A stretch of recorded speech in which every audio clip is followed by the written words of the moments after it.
Yes, of course. Oo. Unang-una dapat talaga mapanigurado natin lahat, no, na nasa tamang pag-iisip yung ating mga public officials. Ang galing ni Sarah, no? Yes, of course. Kailangan talaga nating masigurado, no? Na talagang nasa tama ang ating mga public officials. Bakit yung 37 na empleyado dyan sa Davao, bakit nagpositibo? Tanong ko lang, Sara Duterte, bakit positibo yung inyong mga empleyado dyan sa Davao? Partida, random yun ha. Hindi po lahat. Random pa lang yun. Ang tanong, bakit nag-positive ngayon Sara Duterte? Ako, make sure sana, Sara, bago kayo magsalita ng ganyan, linisin nyo muna yung nasa lugar nyo. Tingnan nyo muna. Ay, baka madumi tong lugar namin. Baka may lumalamo ng pulburon dito. Magpa-rehab muna kayo dyan. Dapat ganun. Linisin mo muna yung lugar bago ka magbida-bida, Sara Duterte. Diba? Advice ko sa'yo yan. Oo. Wala eh. Nagbida-bida tapos madumi yung lugar nila. Which is lugar ko rin yun. Pero, nahihiya ako. Ikinakahiya ko yung, hindi po yung mga tao sa Davao ikinakahiya ko yung lugar mismo na yan kasi madumi, may mga nagpa-positive dyan. Sasabihin nila, ballpoint man, adik ka rin. Magpa-drug test tayo. Sige. Sinong kakasad dyan? Sunugan tayo ng katawan. Pag natalo ka ngayon, pag nag-negative ako at nag-positive ka, putang ina, sunugin ko yung katawan mo. Diba? Okay, shoutout po sa mga nanonood sa atin na. Pasensya na kung hindi ko kayo ma-shoutout ngayon. Nagpo-focus lang po muna tayo dito sa topic. Ayan so yan. Huwag niyong kalimutang mag-thumbs up dyan Paabutin niyo na ng 1K. 1K thumbs up. Diba? KO! Sama na ako doon.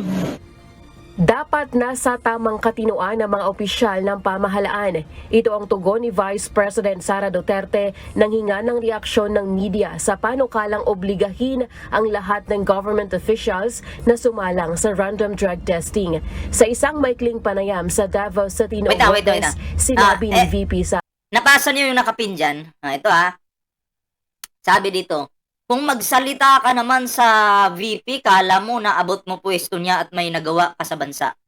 Ako may nagawa ako sa bansa. Bobo ka. Ako yung nagpapasahod sa Vice President mo. Taxpayer ako, tanga. Pag-usapang bansa naman, dito sa lugar namin, may mga pabahay kami dito. Hindi po pera ng gobyerno yan. May pabahay kami dito. Kung saan kami nakatira ngayon. Hindi po bahay namin. Yung mga taong nakatira sa tulay, pinabahayan namin. Tapos tatanungin mo ako, may nagawa ako sa bansa, sipain ko yung mukha mo eh. Gago ka pala. Ay, nako, tuloy natin to. Sara na pabor siya sa panukalang ito dahil dapat masiguradong nasa tamang pag-iisip ang mga nakaupo sa gobyerno. Sa ilalim ng House Bill 10744 na inihain ng kanyang kapatid na si Davao City 1st District Representative Paulo Duterte, isinusulong ang pagsasagawa ng mandatory random drug test kada 6 na buwan sa lahat ng government officials, elected man na appointed, pati na ang Pangulo ng Bansa. Layo nitong Joseph Jojo Neri, shoutout po ng mga probisyon ng Republic Act 9165 o ang Comprehensive Dangerous Drugs Act of 2002. Sa naturang bill, nais ni Duterte na isagawa ang drug test gamit ang hair follicle samples at urine drug test naman para makumpirma kung positibo ang resulta. Sakop rin ng panukala ang aplikante ng driver's license, pati na ang mga empleyado ng private offices. Papatawan ng parusa ang sinumang magpupositibo. Dapat, kapag nagpositibo talaga, bigyan siguro ng suspension. No? Kasi hindi po yan makakapagtrabaho kapag bangag ka. Kapag sabog ka sa droga, kumakain ka ng pulburon, hindi ka makakapagtrabaho ng maayos. Tingnan nyo yung mga duta Nakapagtrabaho ba ng maayos? Binaha yung Davao, iniwan yung Davao dahil bangag po. Diba? Bangag po sila. Binaha yung Davao anong nakaraang buwan, ha? Anong ginawa nila? Iniwan yung Davao. Lumipad papuntang sa ibang lugar. Yung tinulungan nila, yung hindi binaha. Pero yung Davao, iniwan nila. Kaya dahil ang mga Pilipino masayahin, nag-swimming-swimming na lang sila dyan sa baha. Diba? Pero ang pangit pa rin tingnan nun na leader ka ng Davao. Tatalon ka papuntang lugar, papuntang ibang lugar. Diba? Ibo sa random drug test, iminumungkahi rin ang pagpapadrug test ng mga Yes, tama si Mama Mita Startalk. Sa Tacloban sila nagbigay ng tulong habang binabaha yung Davao. May namatay pa nga sa Davao lasing eh. Ewan ko, ano din yung trip na lasing na yun. Eh alam mo naman baha, lalapit ka pa sa baha. kandidato sa eleksyon, 70 araw bago ang mismong botohan. Umani ng samot-samong reaksyon mula sa iba't ibang grupo at personalidad ang nasabing panukala. Pero kung si VP Sara ang tatanungin, payag siya na sumailalim sa hair follicle drug test. Kakasarin siya sa hamon sa kanya ni dating presidential spokesperson Harry Roque. Gayunman, dapat anya ay may kasamang third party para masigurong tama ang resulta ng pagsusuri. Nababasa ko na yung panawagan ng mga tao at ayusin na lang natin kung kailan yun kasi dapat siguro doon na merong una third party na kasali doon sa testing at siguro hindi lang isa ang laboratory para sure tayo. Isali mo dyan si Pulong, si Baste. Si Sara mukhang magni-negative to eh. Kasi alam ko naman, parang hindi naman talaga to gumagamit. Kaya nga lang lutang. Walang pagmamahal sa bansa. Oo. Diba? Pero yung dalawa niyang kapatid, 50-50 yun. Oo. Diba? Pero ito si Sara, lutang nga lang, lutang. Diba? Yun po yung totoo. Yun yung nakikita. Ako nagsasabi po ako ng kung ano yung nakikita ko. Sa akin lang po yun. Kasi kung gusto kong siraan si Sara, sasabihin ko rin dito, gumagamit din yan. Pero hindi naman tayo ganun. Ang mga sumusuporta po sa Pangulo, hindi po kami naninira. Diba? Kung ano lang yung opinion namin, reaction, sinasabi namin dito. Hindi po paninira. Kung kayo, halos na lang sabihin nyo, lahat ng kumakampi sa Pangulo, lahat ng mga sumusuporta sa Pangulo, sinasabihan nyo ng bangag. Yan yung mga taong sinungaling. Diba? Na nababalidate yung results. Kasi yung mga ganyan na detalye, gusto ko ma-plansya ng lahat ng mga nananawagan. Ay, yung tatay sabi, may nag-comment isama mo, Sara, kapatid mo, pati tatay daw, matik naman yung tatay, magpa-positive naman yan. Kasi nga, siya na mismo yung umami noon Sabi niya, nagmariwana daw siya siya yung umami na. Naging usap-usapan ng panukala ni Congressman Duterte lalo't inakusahan noon ng kanilang ama na si dating Pangulong Rodrigo Duterte, si Pangulong Ferdinand Marcos Jr. na gumagamit ng iligal na droga. Itinanggi naman ng Pangulo ang nasabing aligasyon. Lalaine Moreno, UNTV News and Rescue. Diyos ang aming sandigan, serbisyo publiko ang aming May Pangulo tayong drug addict. Ganun yata yung pagkasabi ni Digong Kinabukasan binawi. Wala man akong sinabing ganyan. Mapagalitan tayo ni Marcos niyan. Biglang bawi. Diba? Ito po, isunod natin to. Itong, ano na to? Ito, lawyer naman to ni Kibuloy. Ipahuli na po natin yung pinuking inang ating Pangulo. Okay, sabi doon, puking ina daw yung ating Pangulong Bongbong Marcos. Diba? So, papahuli natin yung topic na yan. Pero eto muna yung ating unahin. Yan. Ay, wait lang. Why would we allow that to happen? Paano kung hindi na sila aalis? Hindi talaga namin sila i-allow na hindi kami mag-consent na papasok yung 1,000. Grabe naman, 1,000? Huh? Oo. Ano ba si Pastor? Terorista? O Ay, hindi naman terorista yung pastor nyo. Tirador lang ng puki.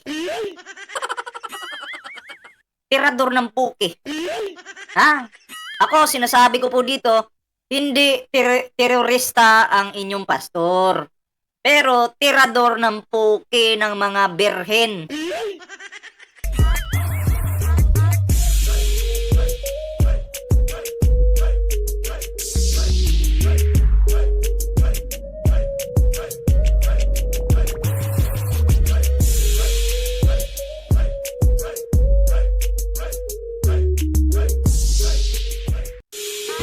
Ah. Ay, salamat po ha, Ma'am Joyce Lee Katsuta. Salamat po sa inyong pakulay po sa ating ano ngayon, live. Wait lang, may kulay na ba yung pangalan ni Ma'am Joyce Lee? Wala pa. Ayan, bigyan ko po ng kulay yung pangalan mo ha. Oo, gawin po kitang moderator. Ayan. So, salamat po ha sa iyong pakulay. Ayan. Oh, nagtaka siya, bakit daw 1,000 yung papasok sa kingdom? Oo. Anong si Pastor? Terorista? Hindi. Hindi terorista yan. Tirador ng puki. Diba?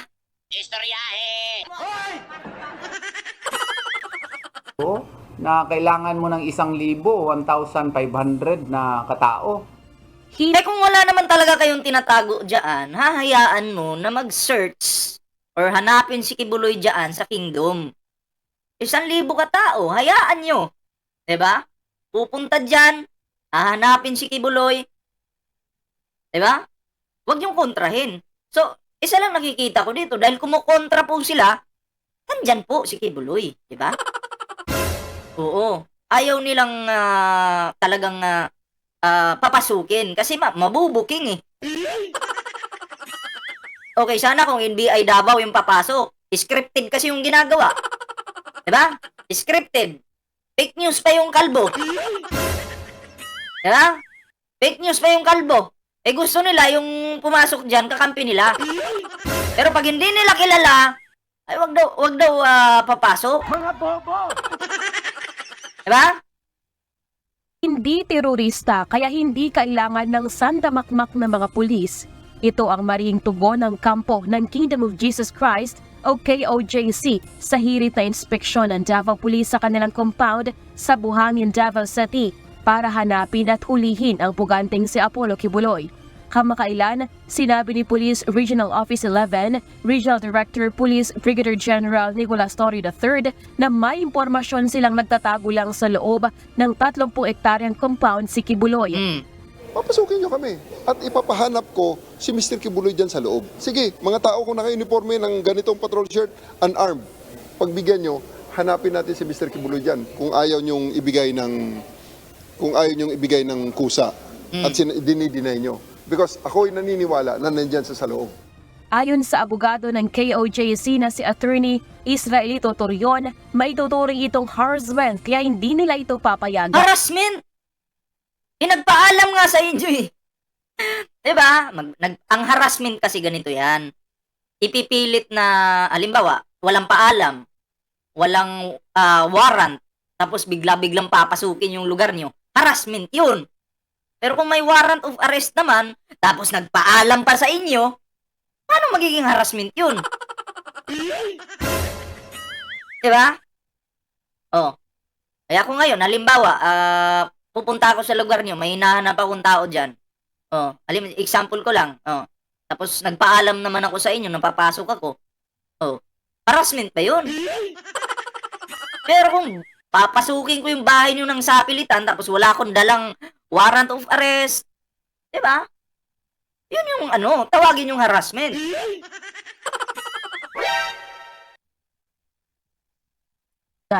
Iginiit rin ni Attorney Torion na hindi maaaring piliting sumuko ang kanyang kliyente sa kabila ng panawagan ng pulisya at iba pang opisyal ng pamahalaan. I can't require my clients to surrender. Who am I? I am just a glorified agent. I am a lawyer. And under the rules, I am mandated to protect their rights. It's not within our description of job responsibility to require our clients to surrender. Hindi naman aming desisyon. Pero lawyer ka? Okay? Lawyer ka, pwede kang mag-advise sa client mo. Lawyer ka, kasi nga, kaya nga kliyente mo siya.